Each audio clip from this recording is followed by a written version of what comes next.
Ladies and gentlemen, at this time, here in room 002, in the basement at the New School where it all begins, the home of comedy, the Mecca. People say, where does comedy? Room 002, all the greats have been through this room. And right now, with no exception, and now, you know, I know Stephanie, and I'm forgetting your last name.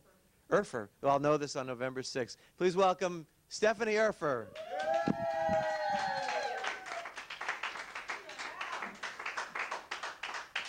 Hello. You know, I hate everything. I mean, I just hate everything. I'm filled to the brim with a seething hate that is absolutely rotting and fermenting and my insides. And, you know, I need to get it out. And so I figure, what better place than comedy class? So, I really hate my job. You know, I'm a waitress. And, you know, it is such a dead-end job. You have no idea. You know, you go in at the top of your field. You know what I mean? Like, so, you know, I had this one insipid woman ask me, who I hated, by the way, who asked me, well, did you start out waitressing or did you first have to bus tables? And I said, no, honey, I went right to the top, you know, right to waitressing, right where we all want to be. You know what I mean? Now, one thing I really hate about waitressing is the children in restaurants. I just can't. Actually, I don't hate the children. You know, I'm not a child hater, but I hate the parents that allow the children to run wildly through the restaurant. What is that? I mean, whatever happened to babysitters? I was practically raised by Mrs. Berkshire, who lived down the street. And look, I'm fine. I'm absolutely fine. You know? But these children just run wildly through the restaurant. It's like Lord of the Flies in there. I'm not kidding. They're running around with utensils, and I'm sometimes afraid for my life. And the other day I had an incident. These two couples came in, and they're sitting there talking, and they bring their collective children. And they're talking, and in the interim, the children have slipped away, have formed a circle in the middle of the restaurant, and are playing Ring Around the Rosie. Now, this is not appropriate behavior. So I'm coming through loaded to the max with these plates, and I can't get through. So I shoot them a look, and I say, you know, a little help here. And this woman looks at me, and she says, oh, well, you don't mind if our children have a little game of Ring Around the Rosie, do you? You know, and I'm saying, yes, I mind to the extreme. You know, and so these people were offended by this, and they go to my boss. And my boss comes to me and is reprimanding me, and I'm saying these children were disrupting the restaurant, and I couldn't get through to do my job. What am I supposed to do? And he just says, well, you know, the customer is always right. What kind of horse shit is that?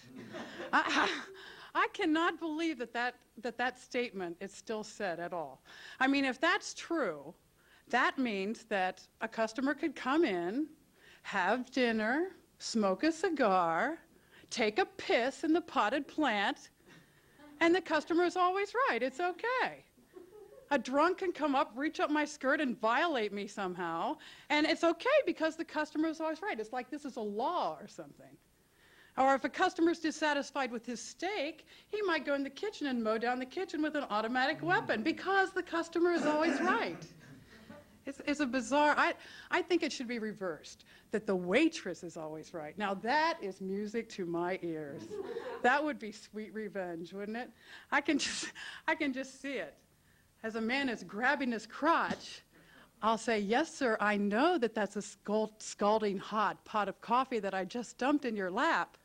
But you did touch my ass as I walked by. And under the waitress is always right statute, I think perhaps I can get away with it.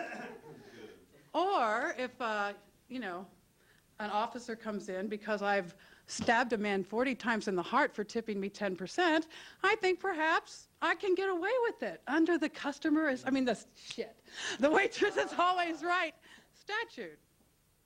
How much time have I done? It was 4. Oh, shit. It felt like so much longer. It'll be 5. Oh, let's see. What else do I hate? I hate a lot of things. Oh, yeah. Yeah, I forgot that whole thing. Well, another thing I really hated was being married. And so I am no longer married, which is a good thing. But afterwards, you know, I was feeling like I was a bit of a failure, and I was doing a little soul searching and trying to, you know, figure out what went wrong. And you know, what finally dawned on me is that I can't stand to have anybody else in my house. I mean, they want to live there with you under the same roof and breathe the same air. And somehow that just doesn't settle with me. So my husband would come home after a long day of work and say, "Hi, honey, I'm home." And I said, "What the fuck are you doing in my house?" And he said, "Well, honey, you know, we're married. And I love you." And I said, "I love you too, but what the fuck are you doing in my house?" So that didn't work out for her. And you always have to be accountable for your time, you know, when you're married. They want to know where you are and what you're doing and where you're going to go. You know, like it's any of their fucking business. I'm sorry. I'm just saying a lot of fuck words. But that is how I talk. But anyway, and you know, I don't like being accountable for my time. You know, it's really annoying to stop mid-coitus to call your husband and tell him that you're going to be late. You know what I mean? That was a bad joke. But let's see. That's about it. I think that's about it.